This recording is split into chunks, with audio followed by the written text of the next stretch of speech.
एक बहुत अमीर और जीनियस इंसान जिसने टेक्नोलॉजी के इंडस्ट्री में बहुत सारा पैसा कमाया था। वो इतना जीनियस था कि उसने 20 की उम्र में ही वाईफाई राउटर के की कंपोनेंट को डिज़ाइन किया और उसे अपने नाम पे पेटेंट भी करा लिया। उसने बहुत सारे बड़े बड़े कंपनी को स्टार्ट भी किया और कई सारी कंपनी तो खरीद के बेच भी डाला।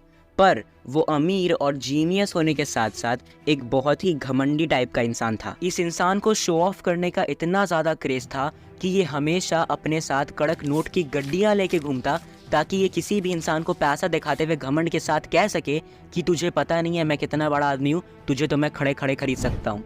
ऐसे ही लगातार शो ऑफ करता रहता, अनहेल्दी लाइफ जीता, पार्टी, अल्कोहल और हर एक टाइप की अय्याशी।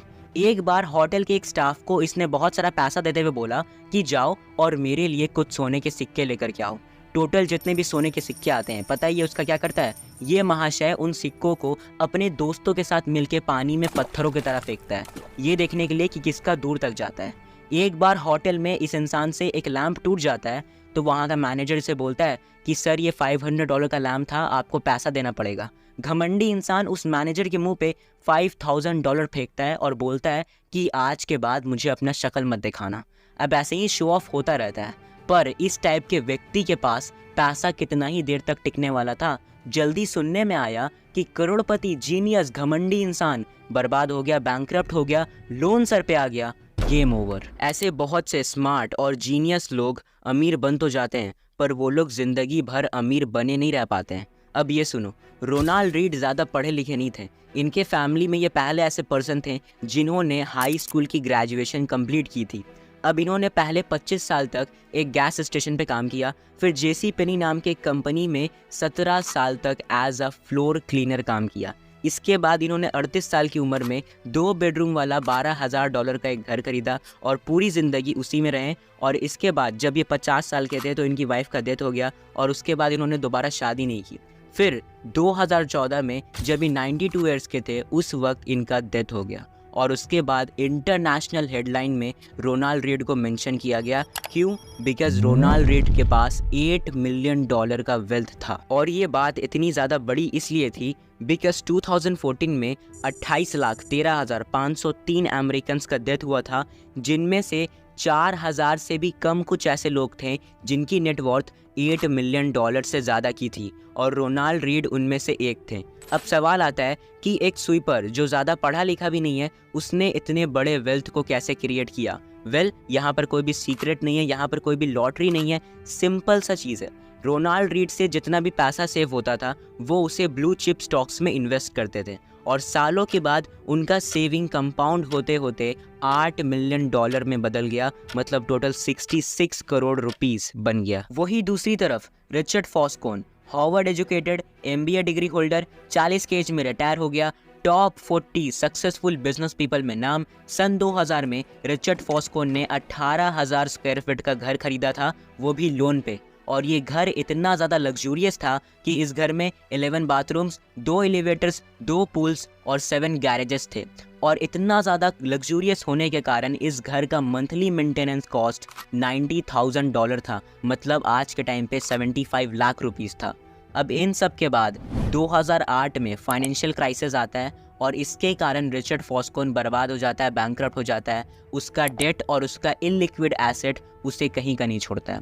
और वो घर, जो घर इसने लिया था, जिस घर में लेट नाइट तक पार्टी होती, टॉप टाइकून्स आकर के अय्याशी करते, वो घर पता है कितने में बिकता है? उस घर की जितनी वैल्यू रहती है उससे 75% कम में बिकता है, मतलब 100 का 25 मिलता है। एक तरफ एक अनएजुकेटेड आदमी $8 मिलियन का वेल्थ क्रिएट करके जा रहा है, और दूसरी तरफ हार्वर्ड एजुकेटेड, पढ़े लिखे, MBA वाले लोग बैंकरप्ट हो रहे हैं, बर्बाद हो रहे हैं। क्या रीज़न है इनके बर्बाद होने का? कहानी में अभी तक 2 लोग बैंकरप्ट हुए और एक ने वेल्थ क्रिएट किया। क्यों? बिकॉज फाइनेंशियल वर्ल्ड का सीक्रेट कुछ और है। फाइनेंस की दुनिया में आपके पास पैसे को लेकर के कितना नॉलेज है, आप कितने बड़े जीनियस हो, इससे ज़्यादा मैटर ये रखता है कि आप पैसे के साथ क्या बिहेव करते हो, आपका बिहेवियर स्किल कैसा है। अगर ये एक स्किल आपके पास नहीं है देन सब कुछ कमा करके भी खो दोगे। और यही चीज़ें बताई गई हैं the psychology of money book में। इस बुक में आपको वेल्थ, ग्रीड एंड हैप्पीनेस के ऊपर टाइमलेस नॉलेज मिलेगा। मतलब टाइम कितना ही क्यों ना बीत जाए, पर इस बुक के लेसन्स आपके लिए हमेशा काम आएंगे। तो आज की इस वीडियो में मैं इस बुक के बहुत इंपॉर्टेंट लेसन्स आपके साथ शेयर करने वाला हूँ। So now let's decode the psychology of money by Morgan Housel.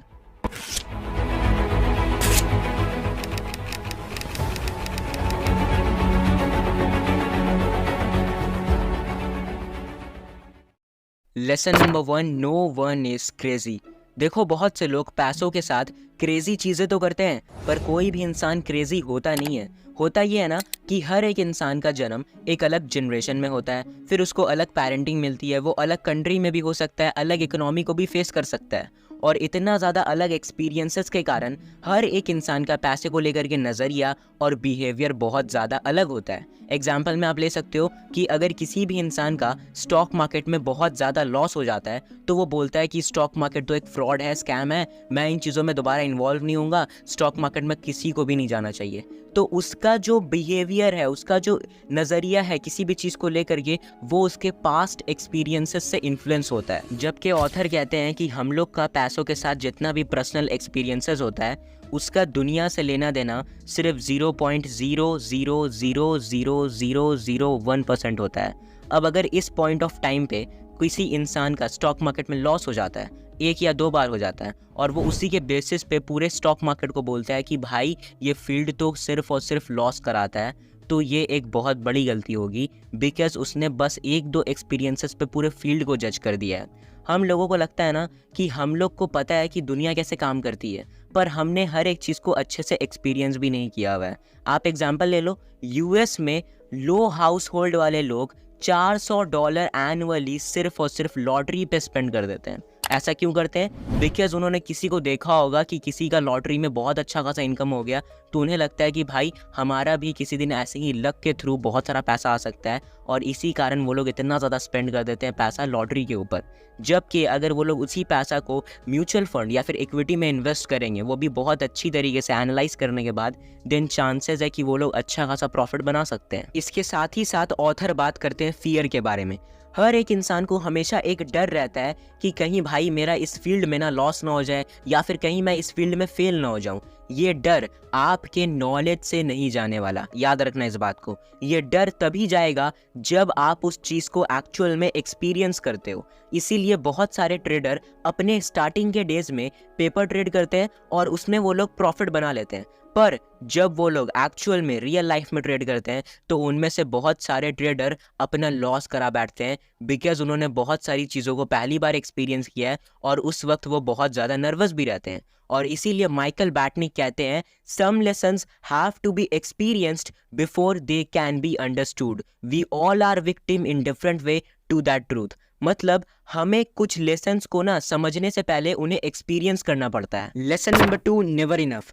अगर आपको आपका इनफ नहीं पता है, देन आप कितना ही सारा पैसा क्यों ना कमा लो, आप कितने ही अमीर क्यों ना बन जाओ, आप सब कुछ कमा करके भी खो दोगे। ऐसा ही कुछ हुआ था रजत गुप्ता के साथ।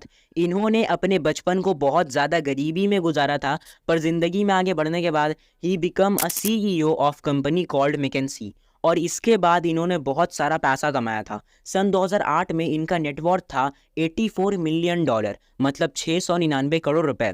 अब इतना सारा पैसा कमा लेने के बाद भी इनको इनका इनफ पॉइंट नहीं पता था। अब आगे सुनो, सन 2008 में फाइनेंशियल क्राइसिस आता है, और इस क्राइसिस का इम्पैक्ट गोल्डमैन सैच नाम के एक कंपनी पे आने वाला था, और रजत गुप्ता को सीक्रेट बात ये पता लगता है कि king of investor Warren Buffett इस कंपनी को बचाने वाले हैं और इसके लिए वो इसमें इन्वेस्ट करने वाले हैं। अब क्योंकि ये बात पब्लिक में जाने से पहले रजत गुप्ता को पता लगता है, तो वो इसका पूरा फायदा उठाते हैं।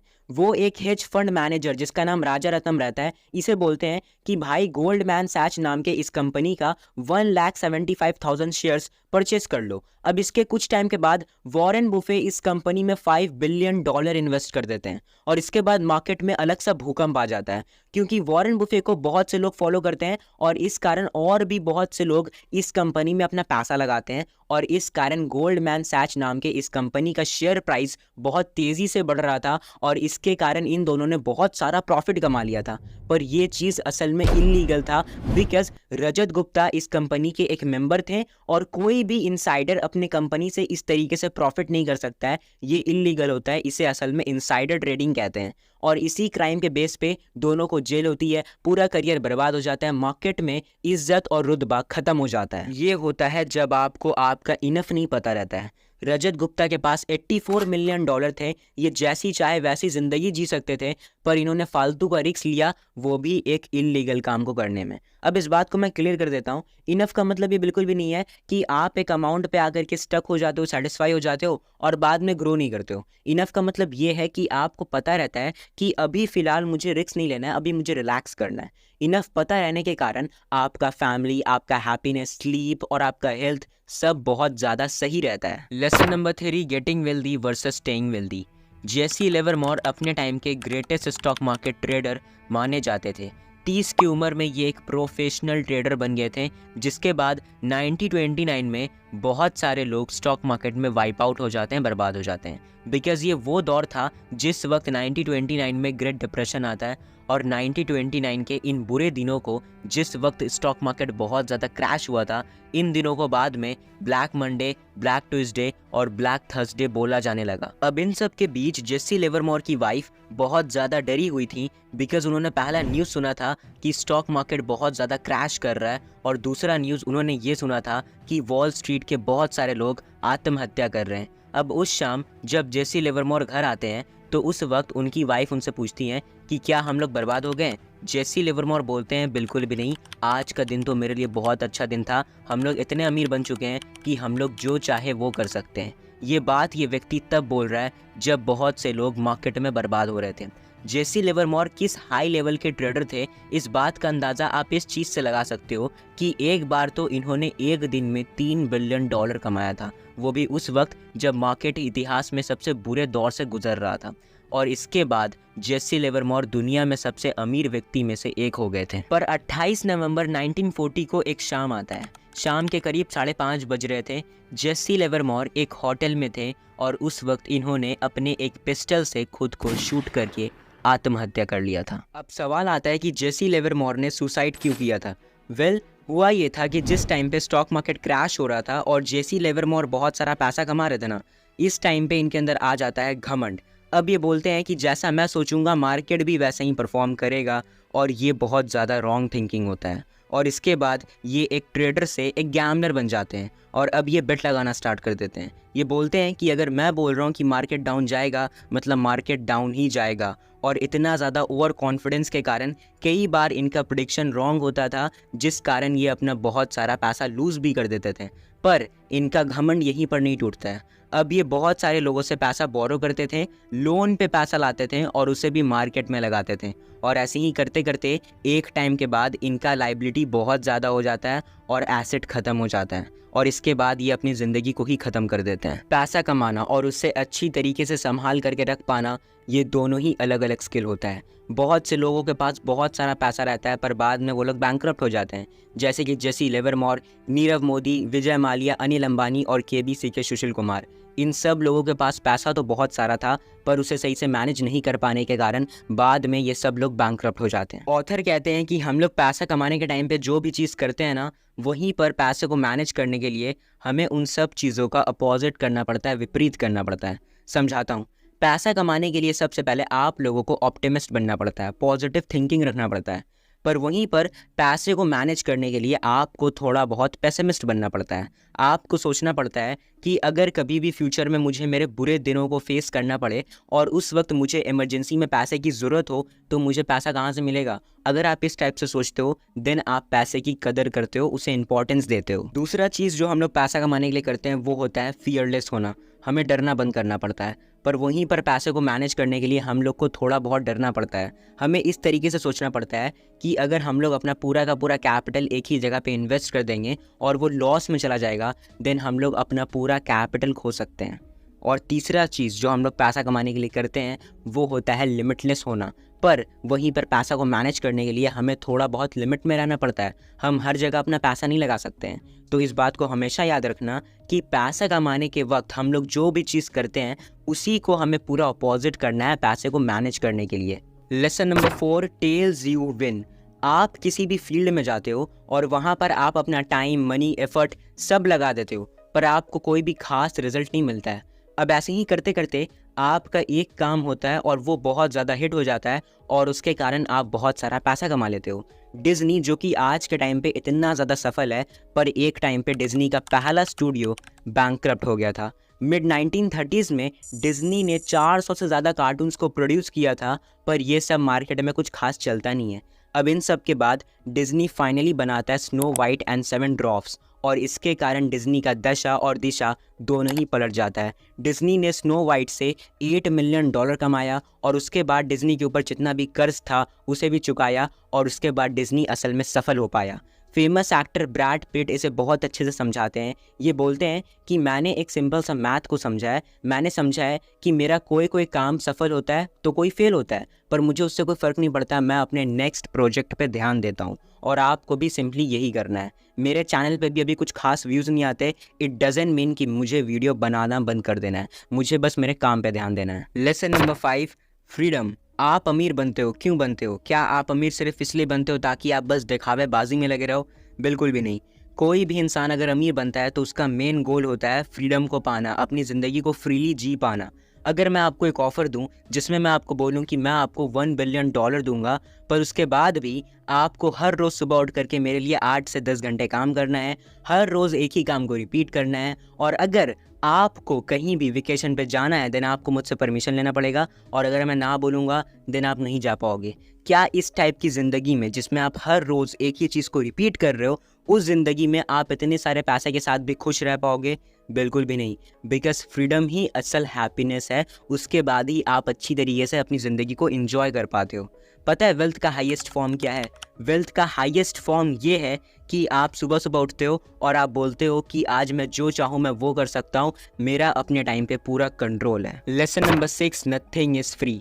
आप जिन रील्स को, फालतू के रील्स को इंस्टाग्राम पे देखते हो जिसमें सिर्फ न्यूडिटी होता है, फालतू का मीम होता है और फुल टाइम पास होता है, और आपको लगता है कि ये सब रील्स तो टोटली फ्री है, देन आप बहुत ज़्यादा गलत हो। बिकॉज़ उन रील्स पे आप अपना जो घंटों का टाइम लगा रहे हो ना, अगर आप उस टाइम को अच्छे जगह पे यूटिलाइज़ करते, इन्वेस्ट करते, देन आप लाखों रुपए कमा सकते थे।